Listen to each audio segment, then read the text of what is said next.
Adani group शेयरों में जो बिकवाली हावी हुई है आज सुबह से, उस खबर के बाद जो इकोनॉमिक टाइम्स में छपी कि दरअसल 3 बड़े फंड्स जो एफपीआईज हैं उन पर सेबी एनएसडीएल ने और सेबी ने एक्शन लिया और उनके खाते फ्रीज किए गए हैं। इनफैक्ट 31 मई से ये खाते फ्रीज हुए हैं।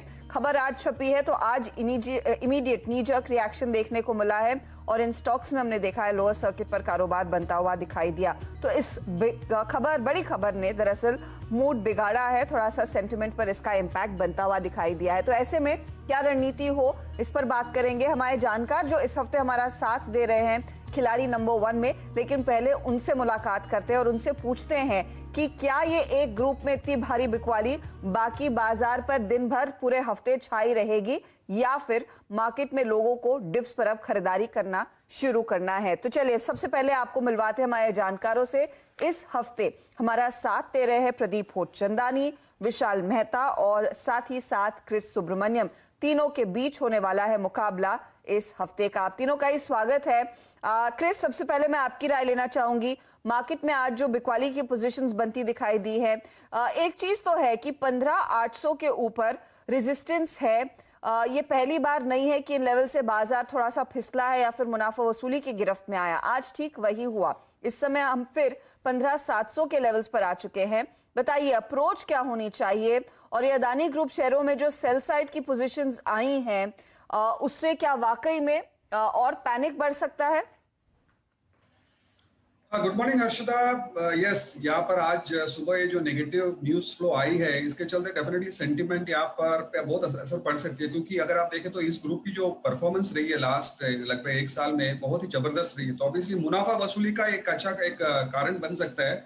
और मुनाफा वसूली का मतलब यहाँ पर अभी ऑलरेडी हम ये काफी शेविंग ऑफ देखी है सब तीनों का ये सब अदानी ग्रुप काउंटर्स में, और वो स्पिल ओवर हम बाकी काउंटर्स में भी देख रहे हैं, जहां पर अगर आप आज एडवांस डिक्लाइन देख रहे हैं तो आज 600 के सामने 1300 के यहाँ पर डिक्लाइंस देखने को मिल रही है। तो ऑब्वियसली मूड थोड़ा बहुत नर्वस है, लेकिन मेरा मानना है कि शायद जैसे जैसे न्यूज डेवलप होती जाएगी उसके हिसाब से आई थिंक मार्केट का रुख भी बदल सकता है। लेकिन overall I think mid cap small cap और आई थिंक बाइंग अभी भी काफी लोअर लेवल्स पे देखने को मिल रही है। ज्यादा चिंता का विषय नहीं है, लेकिन मेरा मानना है कि शायद थोड़ा बहुत कॉशियस रहना अच्छा रहेगा। कॉशियस रहिए, ऐसा नहीं है कि कंप्लीटली आप राइट ऑफ कर देंगे तेजी को, सतर्क रहिएगा क्योंकि एक तरफा तेजी के बाद दरअसल ये करेक्शन आ रहा है। Vishal Mehta, good morning, welcome to the show. बताइए आपकी स्ट्रैटेजी क्या रहेगी इस तरह के मार्केट में? जैसे मेरे साथीदार ने आपको बताया कि market in an up trend है और जैसे मैं टेक्निकली भी देख रहा हूँ कि जो daily RSI is about greater than 65 which is always a good indication there is an up trend. Obviously जब भी कोई बुल मार्केट रहेगा तो there will be a knee jerk reaction and that knee jerk reactions are actually used for buying opportunities. जहां पे जो week hands होते हैं वो जल्दी निकल जाते हैं बिकॉज उनके स्टॉप लॉस फटाफट ट्रिगर हो जाते हैं एंड द मार्केट अपना एक रुख वापस पकड़ लेता है जो तेजी की तरफ है। यस, एज वी सेड कि हम लोग ने बताया कि स्टॉप लॉसेस संभाल के रखिए क्योंकि that is the most important thing in your strategy that you can control up तो एट लोअर लेवल। और जब तक 15,400 जो हमारा प्रीवियस ऑल टाइम हाई था वो ब्रेक नहीं होता है तब तक we are always in the bull zone. हम लोग अभी भी अपनी जो तेजी की झुकाव है उसको बनाए रखेंगे क्योंकि any closing below 15,400 is something that we need to worry about. So all these dips should be used to buy. Use the dip to buy, ये है विशाल की राय। पैनिक ना करें, कभी कभी होता है इतनी अच्छी तेजी के बाद मार्केट कंसोलिडेट करता है, कुछ मुनाफा वसूली देखने को मिलती है और ठीक बाजार में वही होता दिखाई दे रहा है। Pradeep Hotchandani, good morning. आप भी हमारे बाकी 2 जानकारों की बातों से इत्तेफाक खाते हैं क्या कि ये डिप पर खरीदारी वाला मार्केट है? Good morning everyone. बिल्कुल, मैं दोनों ही पैनलिस्ट से सहमत करूंगा। लार्जर ट्रेंड पॉजिटिव है। एक अच्छा अप ट्रेंड हमने देखा था, अपमूव देखी थी मिड मई में 14,600 थे, 15,800 की क्विक अपमूव देखी है, तो थोड़ा एक कंसोलिडेशन का फेज जरूर है। वेरी शॉर्ट टर्म चार्ट्स की अगर बात करूं तो 15,567 जो लास्ट वीक का बॉटम है वो मेरे हिसाब से इंपॉर्टेंट इमीडिएट सपोर्ट है निफ्टी के लिए। उसी के नजदीक से आज रिबाउंड भी आया है। वो ब्रेक होता है तो फिर 20 DMA 34 DMA के सपोर्ट्स होराइजन पर आएंगे। तो फॉर द टाइमिंग तो हम जो मैंने सपोर्ट बताया उसी के स्टॉप लॉस से हमारे जो क्लाइंट्स है उसको पोजिशनल लॉन्ग होल्ड करने की एडवाइस दे रहे हैं। मीनवाइल जैसे ही निफ्टी ये कंसोलिडेशन कर रहा है पर काफी सारे स्टॉक हैं वो अच्छे कंसोलिडेशन के बाद ब्रेकआउट दिखा रहा है, तो मेरे हिसाब से ये ही स्टॉक्स हम चूज करेंगे थ्रू द सेशन और वहां से आउट परफॉर्मेंस की उम्मीद रखेंगे। ओके, तो डिप्स पर खरीदारी के मौके और अच्छे क्वालिटी स्टॉक्स में अगर आप उतरेंगे इस गिरावट के बाजार में, तो आपके हाथ अच्छे शेयर लगेंगे और फिर यहां से आगे चाल और मजबूत करने के मौके भी। 15,707 के लेवल्स पर इस समय डे लो के करीब, अच्छा नहीं, डे लो तो 15,607 था, वहां से हम 100 पॉइंट अभी भी दूर हैं, लेकिन हल्की सी मुनाफा वसूली कायम है इस बाजार में। निफ्टी बैंक आपकी स्क्रीन पर एक बार फिर लेकर आते हैं। 34,605 के स्तरों पर 450 अंकों की गिरावट यहां पर देखी जा रही है। चलिए, लेकिन किन ट्रेड्स पर हमारे जानकारों का फोकस होगा? दो ट्रेड्स हमारे तीनों जानकारों से पहले लेंगे। प्रदीप, शुरुआत आपसे करते हैं, बताइए आज के पहले 2 ट्रेड्स। आज के जो 3 स्टॉक्स मैंने शुरुआती दिन लिए हैं, उसमें से 2 स्टॉक मेटल में से हैं और इनफैक्ट स्टील स्पेस में से हैं। स्टील ओवरऑल में अगर एक व्यू बताऊं तो करीबन 1 महीने का पूरा हमने कंसोलिडेशन देखा है। मिड मई में इनके टॉप्स बने थे सारे मेटल स्टॉक्स के, और वहां से 1 महीने का कंसोलिडेशन के बाद ये स्टॉक फिर से अप ट्रेंड रिज्यूम कर रहा है। तो पहला मेरा स्टॉक है JSW स्टील। डेली चार्ट्स पर अगर आप देखें तो एक असेंडिंग ट्रायंगल का ब्रेकआउट फ्राइडे के दिन मटेरियलाइज हुआ था, वॉल्यूम्स भी काफी अच्छे थे। तो यहाँ पे मुझे लगता है कि आने वाले कुछ दिनों में अप ट्रेंड कंटिन्यू कर सकता है। 710 के स्टॉप लॉस के साथ बाय करेंगे, 810 का इसमें टारगेट रहेगा। 710 के टारगेट के लिए एक अपॉर्चुनिटी आप कह रहे हैं तेजी की होनी चाहिए, स्टॉप लॉस आपका 710 पर रहेगा। बात हो रही है JSW स्टील की। आपका दूसरा ट्रेड? जी, दूसरा ट्रेड है सनफ्लैग आयरन एंड स्टील। इसमें भी जैसे कि मैंने बताया बाकी मेटल स्टॉक्स के कंपैरिजन में ही एक अच्छा 1 महीने से ज्यादा का कंसोलिडेशन का फेज देखा है, और ये स्टॉक अपने आर्ली चार्ट्स पे एक सिमेट्रिक ट्रायंगल फॉर्मेशन का ब्रेकआउट इसने फ्राइडे को ही कंफर्म किया था। वॉल्यूम्स काफी अच्छे थे, आज वो अप ट्रेंड कंटिन्यू कर रहा है। आज के वॉल्यूम्स ऑलरेडी जो फ्राइडे के वॉल्यूम थे उससे ज्यादा हो गए, तो मुझे लगता है कि ये स्टॉक भी काफी अच्छा परफॉर्मेंस दिखा सकता है आने वाले कुछ दिनों के लिए। इसको भी बाय करेंगे, 8120 का स्टॉप लॉस रहेगा, 9640 के इसमें टारगेट रहेगा।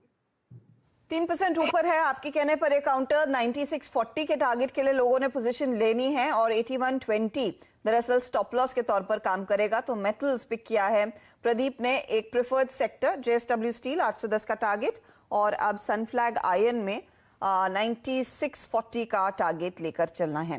क्रिस, गुड मॉर्निंग, बताइए आपके पहले 2 ट्रेड्स।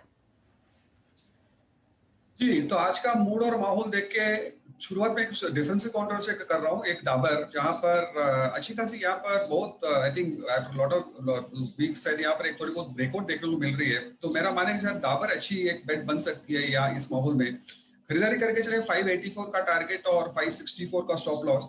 और दूसरा HPCL, अगर आप देखें तो यहाँ पर OMCs पे हमने अच्छी खासी तेजी देखी। यहाँ पर डिविडेंड कम डिविडेंड अभी भी कोट कर रही है और बाइंग लोअर लेवल्स पे देखने को मिल रही है।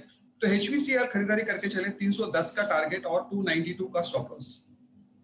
स्टॉप लॉस के साथ HPCL में तेजी की पोजीशन 310 आपके लिए टारगेट का काम करेगा और 1% ऊपर दरअसल आज के सत्र में HPCL ट्रेड कर रहा है। याद रखिएगा, कच्चे तेल के दाम लगातार बढ़ते जा रहे हैं और उसको पास ऑन कर रही हैं कंपनियां, कॉस्ट को बेयर नहीं करना है। तो 1.5% ऊपर ये डाबर इन्होंने जिक्र किया। 584 का टारगेट, 564 दरअसल स्टॉप लॉस के तौर पर आप रखेंगे रेडार पर।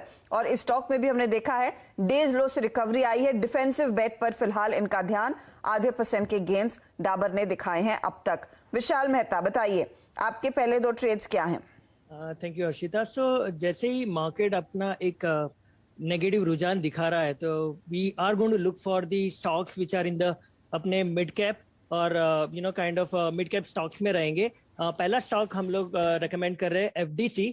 जैसे आप उनका डेली चार्ट देखोगे तो that particular stock has not moved, उन्होंने ज्यादा कुछ मूवमेंट नहीं की थी फॉर लास्ट 2 वीक तक, and all of a sudden आज एक मॉर्निंग में आप देखोगे तो एक बहुत ज्यादा वॉल्यूम हुआ है। So that means something is very interesting happening. हम लोग जो टेक्निकल एनालिस्ट के पॉइंट ऑफ व्यू बोलते हैं morning volume breakout. So FDC is our first stock with a stop loss of 339 and a target of 410। Second stock जो हम लोग ने पिक किया है वो NBCC है। अगर आप उनका चार्ट देखोगे तो कल उसने फ्राइडे को एक अच्छा सा मूवमेंट दिया था, इसने एक काइंड ऑफ हाई ब्रेकआउट भी मारा है और वो कंटिन्यूएशन मोमेंटम आज भी हुआ है। मतलब कल का जो वॉल्यूम ब्रेकआउट हुआ था वो आज भी चल रहा है। तो इसके लिए NBCC is the second stock with a stop loss of 55 and a target of 66.7। Okay, तो 66.7 का टारगेट। और देखिए एनबीसीसी आपकी स्क्रीन पर 57 रुपए 60 पैसे के लेवल्स पर ट्रेड कर रहा है। यहाँ पर करीब करीब 5% की तेजी वैसे ही देखने को मिली है। मोमेंटम ट्रेड है और इस मोमेंटम के साथ जा रहे हैं विशाल मेहता। 66 रुपए 1 पैसे दरअसल आपके लिए स्टॉप लॉस का काम करेगा। ये है आपके लिए राय इस समय एनबीसीसी में। एफडीसी से पहले इन्होंने चुना और उसका चार्ट भी स्क्रीन पर आएगा। 410 आपने कहा, राइट? आपका टारगेट रहेगा विशाल? टारगेट 410 और स्टॉप लॉस 339। 339 का स्टॉप लॉस और 410 है आपके लिए टारगेट। स्टॉक भाग चुका है 6% ऊपर लगभग इस तरह के मार्केट में। और देखिए 40 की धीरे धीरे करके हर टिक के साथ मजबूती होती दिखाई दे रही है। तो दो ट्रेड्स आए हैं हमारे जानकारों की ओर से। वक्त है तो तीसरे ट्रेड पर भी बात कर लेते हैं। प्रदीप बताइए, पहला बायस तो मेटल्स पर था, तीसरा ट्रेड क्या रहेगा? कैश सेगमेंट का गुलशन पॉली मेरा तीसरा पिक है। स्टॉक में बहुत ही अच्छा एक कंसोलिडेशन का फेज हमने देखा है। 24 मई को 185 के हाइज बने थे और फिर एक नैरो रेंज में कंसोलिडेशन के बाद राइजिंग चैनल फॉर्मेशन का ब्रेकआउट ये आज के सेशन में कंफर्म कर रहा है। और आज के वॉल्यूम्स है वो ऑलरेडी फ्राइडे के सेशन से डबल हो चुके हैं। इसको भी मेरे को लगता है कि 3 से 4 सेशन में बहुत अच्छा मूव दे सकता है। 169 के स्टॉप लॉस से बाय करेंगे, 193 का इसमें टारगेट रहेगा। ओके, तो गुलशन पॉली दरअसल रेडार पर आ रहा है। इस पर ध्यान है प्रदीप और चंदानी का। 193 का टारगेट और स्टॉप लॉस 169 का लेकर चले। ये फिलहाल आपके लिए रेडार पर आया काउंटर 4% ऊपर है। ज्यादा रेडार पर आता नहीं है ये काउंटर, लेकिन आज इन्होंने दरअसल इस पर नजरें डाली है। मार्केट कैप में देख रही हूँ, फुल मार्केट कैप करीब करीब 825 करोड़ के आसपास का है। ये है फिलहाल वो स्टॉक जो इस समय प्रदीप जोड़ रहे हैं। विशाल, आपका तीसरा ट्रेड क्या रहेगा? मेरा तीसरा ट्रेड है कोचिन शिपयार्ड। अगर आप वो चार्ट को देखेंगे तो शिपयार्ड ऑफ द स्टॉक्स जैसे मजगांव डॉक और वो लोग ने मूवमेंट कर दी थी। अभी now what we have seen in our current scenario, Cochin shipyard अपना 1 ईयर का हाई ब्रेकआउट कर रहा है। और जब भी आप देखते हो कि कोई 52 वीक हाई के नजदीक चलता है तो जो इन्वेस्टर होते हैं थोड़े नर्वस होते हैं तो वो बेचना चालू करते हैं। लेकिन जब भी आपको एक ब्रेकआउट देखते हो at a 52 week high with a big volume spurt, then वो एक आपको एक इंडिकेशन देता है कि investors are still interested in it. और इसीलिए कोचिन शिपयार्ड पे हमारा बाय कॉल बन रहा है। उसका टारगेट हम लोग दे रहे हैं 461 और स्टॉप लॉस है 411। ओके, तो 461 के टारगेट के लिए एक अपॉर्चुनिटी कोचिन शिपयार्ड में। 411 आपके लिए स्टॉप लॉस का काम करेगा। नतीजे आए ओवर द वीकेंड, नंबर्स अच्छे रहे हैं, रेवेन्यू में ग्रोथ, मार्जिन्स इंप्रूव होते हुए लो बेस का पूरा फायदा कंपनी के हाथ लगा और वो दरअसल स्टॉक में होना चाहिए आगे रिफ्लेक्ट। ये तो Q4 की बात थी, लेकिन आज आपने ट्रेड देखा है कोचिन शिपयार्ड में 461.95 का टारगेट दे रहे हैं। एक बार चार्ट दिखा दीजिएगा प्लीज डायरेक्टर साहब। देखिए 2.5% ऊपर दरअसल ये स्टॉक कर रहा है कारोबार। क्रिस, डाबर एक डिफेंसिव ट्रेड, एक्टिव ट्रेड में HPCL, तीसरा ट्रेड क्या रहेगा आपका? तीसरा ट्रेड रहेगा विनाइल केमिकल्स। ये जैसे पिडिलाइट ग्रुप की काफी पॉपुलर स्टॉक है और खास करके इसके कारोबार देखें तो ये एक्चुअली रॉ मटेरियल प्रोवाइड करती है पिडिलाइट। और पिडिलाइट जिस रफ्तार से आजकल यहाँ पर परफॉर्मेंस देखने को मिली है, विनाइल के भी अच्छी खासी परफॉर्मेंस मार्च में देखने को मिली है। और खास करके यहाँ पर अगर देखते तो ये राइट फ्रॉम 2020 अप्रैल में से यहाँ पर अच्छी खासी बाइंग देखने को मिली है। बहुत ही जबरदस्त लॉन्ग टर्म अप ट्रेंड पे है शेयर और यहाँ पर 140 से 45 के आसपास करीब यहाँ अच्छी खासी बाइंग आ जाती है। मेरा मानना है कि शायद इसको शॉर्ट टर्म लॉन्ग टर्म यहाँ पर खरीदारी करके चले। Target 158, stop loss 143।